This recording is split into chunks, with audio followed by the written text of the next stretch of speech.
are getting your pictures and just taking in that beauty, I'm going to show you what all the formations are made out of, so you know what you're looking at today. So every formation you see in this room is made out of calcite crystal. That's this right here.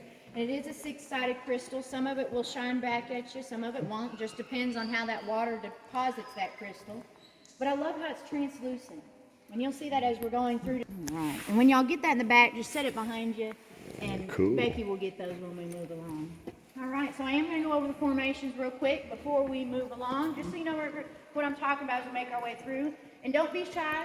If you know the answer, shout it out for me. So what are the ones that grow from the ceiling right up here? Stalactite. Very good. Stalactite, C for ceiling. They hang tight to the ceiling. So this would be a stalagmite.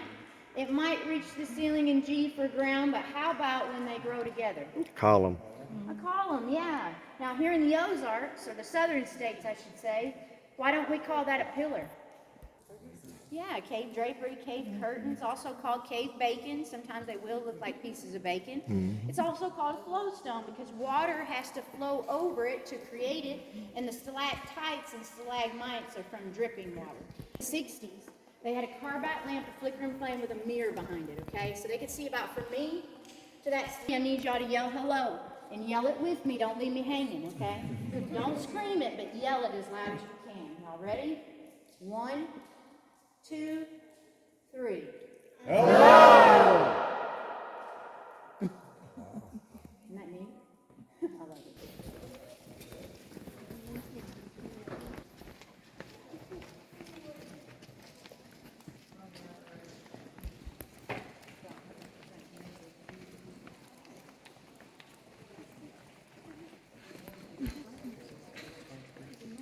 So as you make your way down, you are going to notice a blue light off to your left. So blue lights in our cave entrance sits in the basement of our cave, and the early explorers did have to rappel down. And when they explored in this direction, they seen a 100-foot clay wall in front of them, okay? That's only about 6 wonder of the world at that time. And I believe it still is to this day, and I hope y'all feel the same way after the tour. Named after, okay, they say it takes a square inch every 100 years to grow.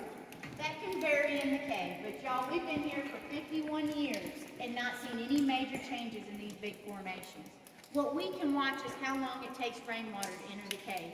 This specific spot never goes dry. A drop of water will come to this dripstone every single day, every minute of every single day, even with the most major drought. I think that's pretty amazing. We get hundreds of square miles of watershed into the cavern. Sometimes it can take one drop of water 30 minutes after a good rain to make its way into the cave. Sometimes it can take weeks, if not months, for that single drop of water to make its way into the cavern. So we could be getting snow melt from the snow we got back in November and December right now. So if that makes sense. That's it. You will find them nowhere else across the world. Yes. Ozark Mountain. Cave salamander. I see it. It's right in the middle of my lot. It's about 3.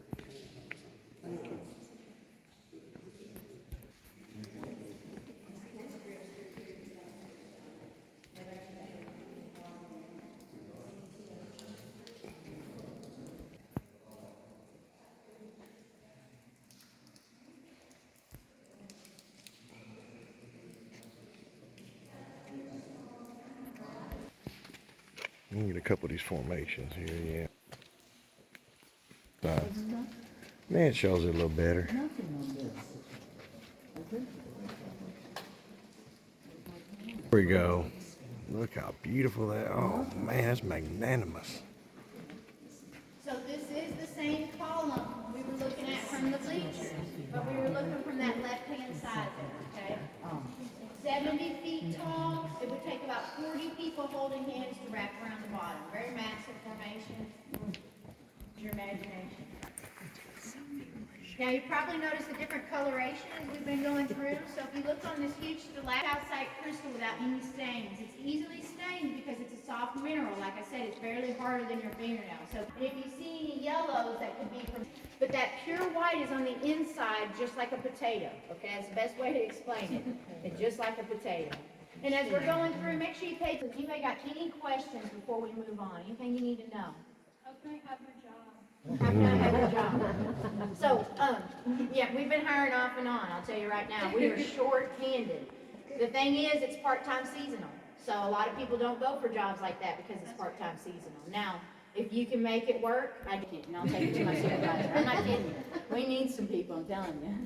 We had about 30 tour guides before COVID, y'all. We got shut down for over 2.5 years, okay? We lost, because I know some of y'all are hiding back there just a little bit. Okay, go ahead and snap your picture.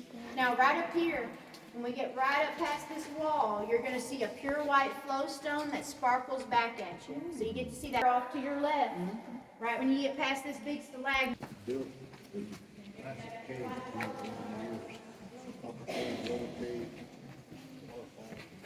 Oh, wow.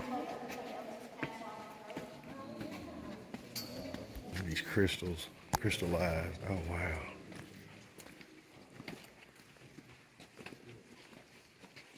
That is pretty cool.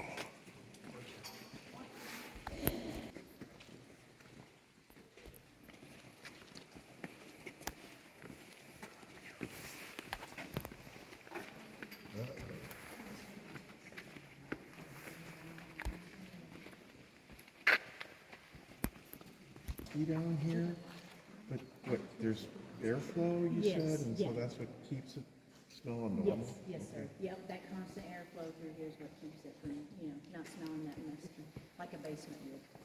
Yeah. Yep, that's that wind flow. I'm actually about to talk about that wind flow again, right up here. So y'all, as you're making your way up, you've probably noticed with some of these draperies, if you look right here in front of you, you see how the draperies curve and look like they're almost blowing in the wind?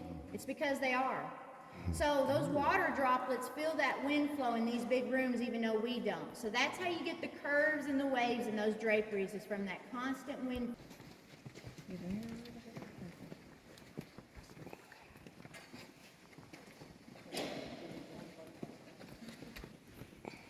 Flyer changed it up today because we usually go right over there.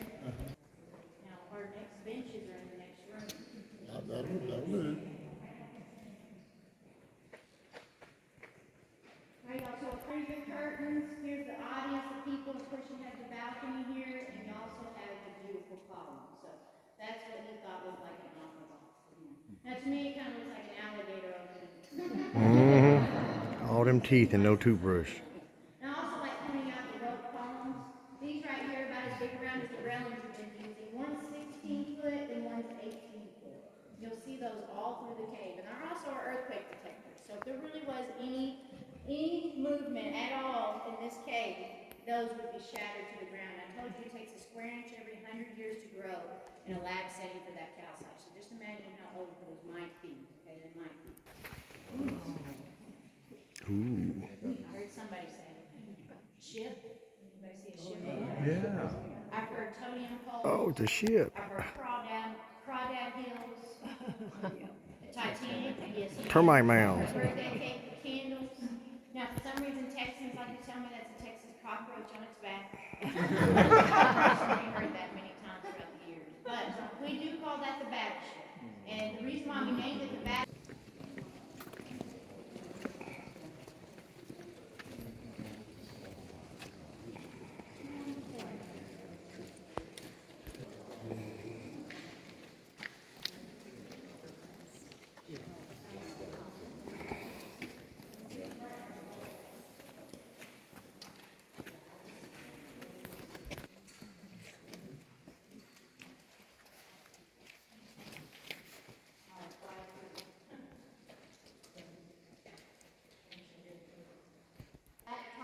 That fed this stalagmite and then started feeding this drapery and then fed this stalagmite.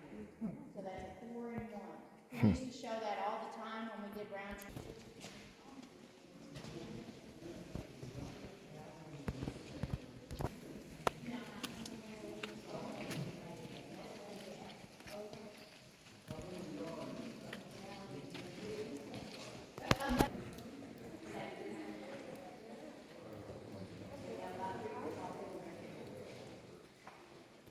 Next room we're going to go see after we go through the man-made tunnel.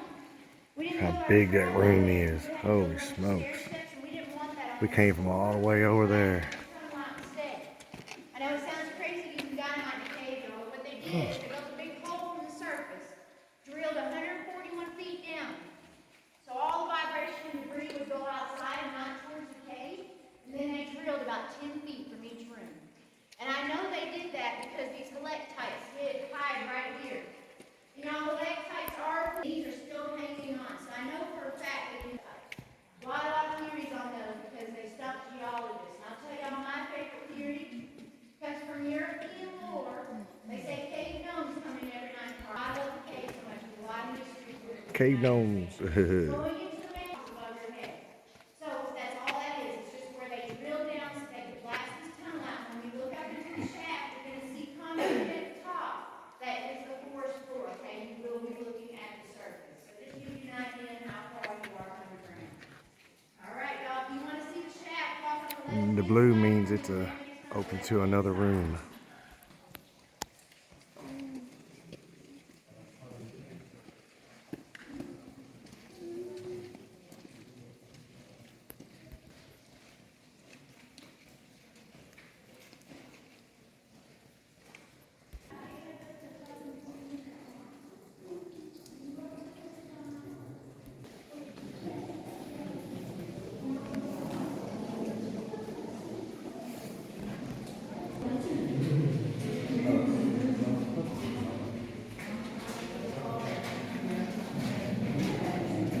And blasted through this tunnel here to get from one room to the other passageway. You're excited to sit here all the time. What do they? That's it. Well, now this one can come and go, unlike the one in that pool that never leave the cave. But now,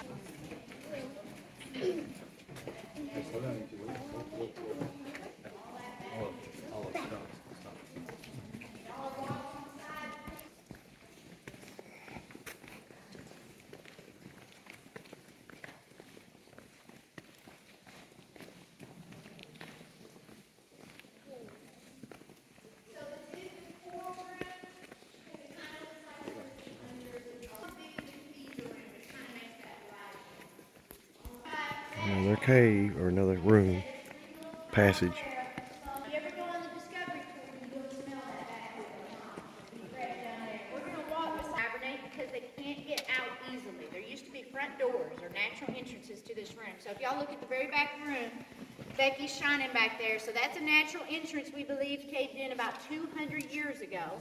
And the reason why we think that is because when we carbon dated those piles, it was 1,000 years old on the bottom, almost 200 on the top. Okay, so that's why we think those caved, that caved in about 200 years ago. Now all our 500,000 bats, that is not the truth. Bats pollinate many, many plants, okay? And they also protect our plants from pests. So they're very, very important to us, and they're also important to the cave because on that guano, on fresh guano, there's a cotton candy fungus that grows. The microorganisms will eat that cotton candy fungus. The insects will eat them. The king of our cave is that.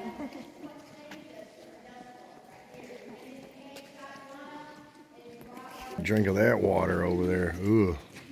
There's a big pile of back guano. Who's gonna clean up all that doo-doo?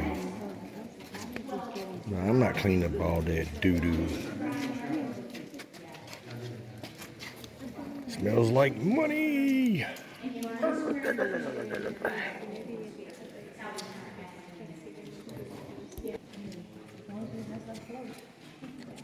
am going to go ahead and mention about our bats like it has in caverns up north because that fungus loves colder weather. So our cave 58 degrees all year round. We've been lucky that way. But the caves up north have lost about 80% of their bats. So it's been very deadly for them. So just in case you picked up spores as we were walking through, we're going to clean off the bottom of your shoes when you leave today. So when we get off the bus,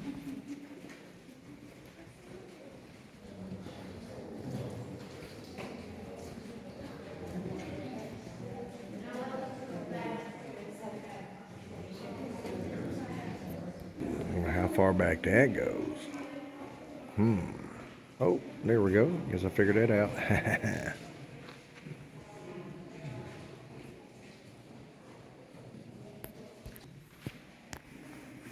That was like growing separate from it. That is so cool.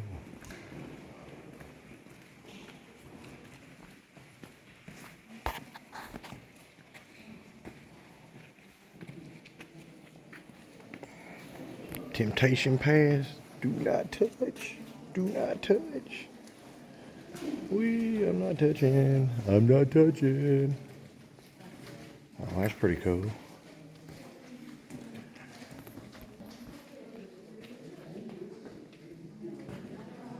Come with me, and you'll be in a state of pure inebriation.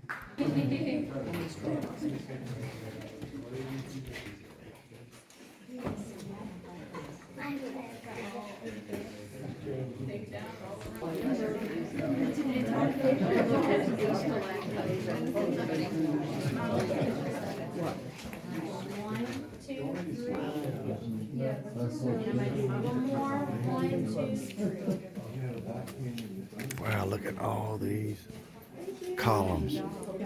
Holy smokes. So much depth to this. Oh, wow, there we go.